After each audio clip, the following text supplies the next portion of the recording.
grind hard to get ahead. Trying to go backwards. Feelings from the past, pray the Lord block it all out.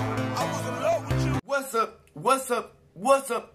It's your boy, Kevin Two Turn on this YouTube shit. Hey man, say man, we are lit, eh?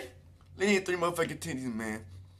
Today we finna stay turn. Today we finna watch a kind of crazy video today, you dig?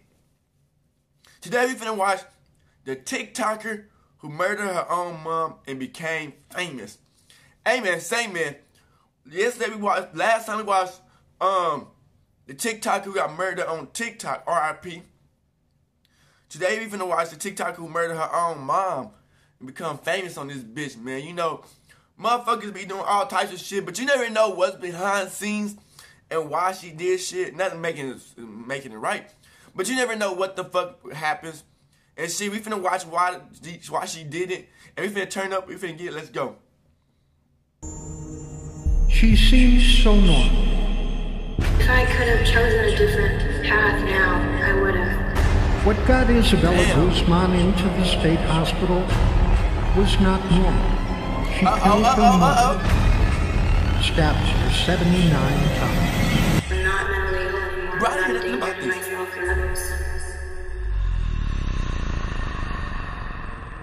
TikTok has a funny way of bringing up old relics from the past and turning them into memes, whether that be songs from the 2000s or the revival of Twilight. This is kind of what happened with the case of Isabella Guzman, an 18-year-old girl who was found guilty of murdering her mom all the way back in 2013. Videos of her during her trial started to get popular on TikTok when users would duet the videos and make fun of the way she acted during her trial, which was really weird. But behind these weird videos was a real-life murder that was so brutal, it kind of shocked me to see people actually making light of it on social media. Today, we're going to explore the case of Isabel Guzman and how her behavior made her TikTok famous years later. Isabella grew up in Aurora, Colorado, and lived with her mom and stepdad. Her parents got divorced when she was a kid, but they were still civil after they separated, even buying a photography studio together when they did portraits. Yeonmi Hoi, Isabella's mother, would sometimes work 12 hours a day to make ends meet, and many people saw her as a really hardworking lady. Despite this,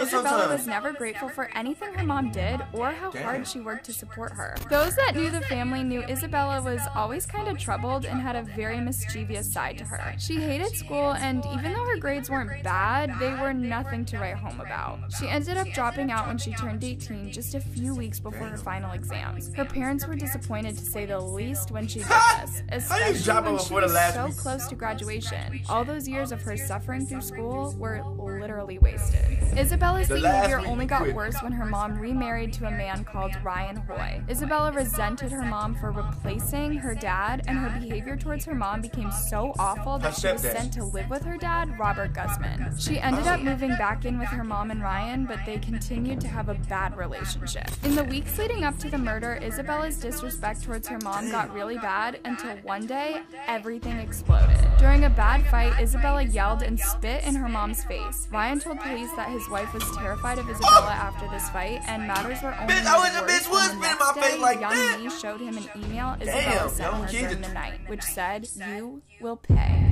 With everything Isabella was doing and her escalating violence towards her mom, they made the watch more videos like this, bruh. The cops came to check on the family and spoke to both Isabella and her mom. They warned Isabella that now she was 18, her mom and stepdad could legally kick her out of the house and make her homeless, which would be a good reason for her to fix her behavior. Isabella didn't have much to say to the cops, and after they left, she went up to her room and stayed there all night. You may be thinking that this girl sounds like a total nightmare to have in your house, and I agree. Living with Isabella and her behavior sounds exhausting. But according to Isabella, there was more to the story.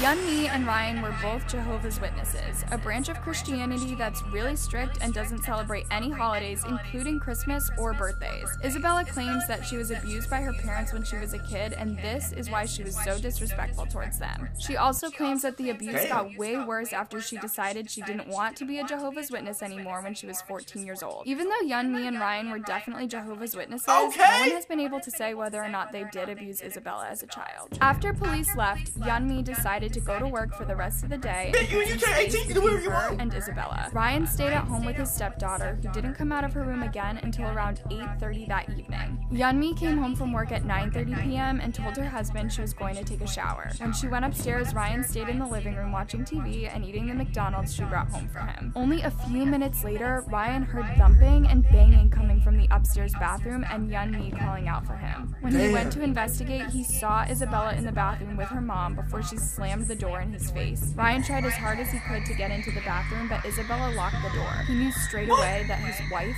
was in danger. He ran to get his cell phone and called the cops. When he went back upstairs, a pool of blood was leaking out from under the bathroom door. Yeonmi had stopped screaming, and he heard her last words, Jehovah, which is their name for God. What happened next sounds like something straight out of a horror movie. Isabella opened the bathroom door. She was holding a knife and covered in blood. She calmly walked past Ryan as if he wasn't even there and left the house. It was clear that Yeonmi was dead when Ryan got into the bathroom, but he still tried to perform CPR until the emergency services arrived. Yeonmi was pronounced dead at the scene, but she'd been stabbed a total of 79 times all over her face and neck. There was also a baseball bat in the bathroom, and it looked like Isabella had beaten her mom with it before or after she stabbed her. By the time the cops and paramedics arrived, Isabella was nowhere to be found, which worried everybody since she'd left the house with the knife she'd just used to murder her mom with. They tried to find her by tracking her cell phone, but this didn't work out since her phone was turned off. Luckily, Isabella was found in a parking garage the next day and arrested after someone saw her there and tipped them off. Isabella was charged with first-degree murder, and because she was 18, she was tried as an adult. This meant she could be given the death penalty. However, this is where things got even wilder. Isabella was found innocent. Well, okay, not totally innocent. During her trial, Isabella was assessed by a doctor who diagnosed her with schizophrenia, a mental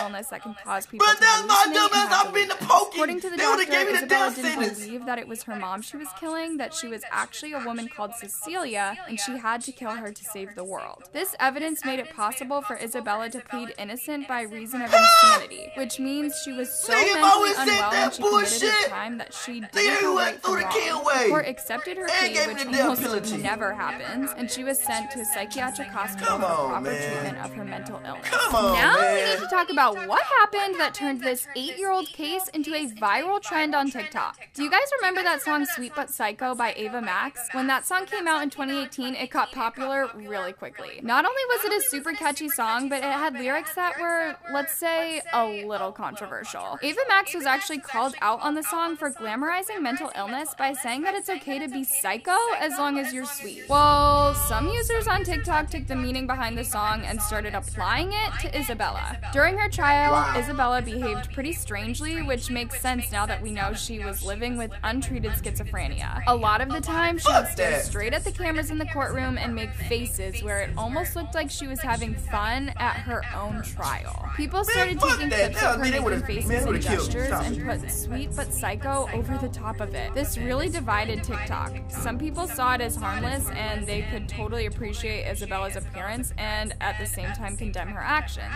But a lot more people really didn't like this trend since it seemed like people were trying to overlook what Isabella did just because she's pretty. Not only that, but making fun of her behavior when she was mentally ill added to the stigma around mental illness. A lot of people were called out, especially on Twitter, for making these videos, and eventually the trend died down again. To be honest, I'm glad this trend didn't last long, and looking at the videos some people made, it was really gross. It's not okay to excuse someone's actions just because they're good looking or charming. On the flip side, it's also really insensitive to make fun of someone in a mental health crisis. We need to discourage making content like this when it does so much harm to people who are mentally ill. Since she was sent to a psychiatric hospital, not much has been heard from Isabella. That was until November 2020. Isabella did an interview for the first time since she was sentenced and said she feels ready to rejoin society. She claims that she is no longer mentally ill after years of treatment and medication.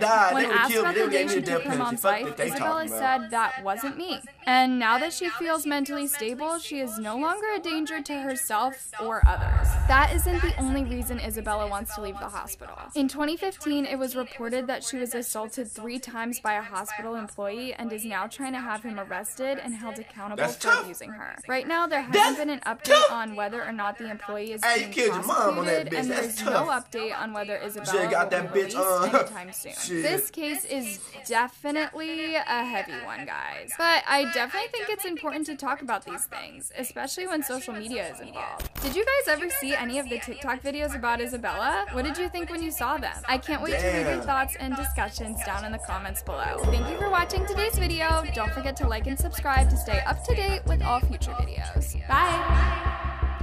Damn! Hey man, say man, sheesh! That girl right there, hey, she didn't give no fucks. She was trying to end it right there, right then and there, and she did. And shit, hey, she didn't take out her stepdad. I always thought she would take out her stepdad too, but she didn't like the mom. And bitches, they gave that bitch says, oh yeah, she just mental. She thought she would take out this evil villain or some shit, and she had to say, man, fuck that shit, bruh. I would have did that shit in the hood. They would have said, bitch, get your dumb ass into the death penalty. The fuck out of here. Fuck you talking about. Bruh, you just see how certain things and certain colors and certain people can finesse the system and do certain things. Because niggas like, man, they wouldn't have done that to us, man. We would have, been fucked. But, man, make sure y'all like and subscribe to these videos, man. We got a lot more videos coming up about these things, man. If you want to see more things about this shit, man, put it in the video, man. We finna go crazy, man. Make sure you like and subscribe. We out this bitch. Deuces. Hey, Dad, you know, dog, when we link up, dog, this shit be legendary. Even though this is instrumental, you the engineer on it, so Kodak everywhere.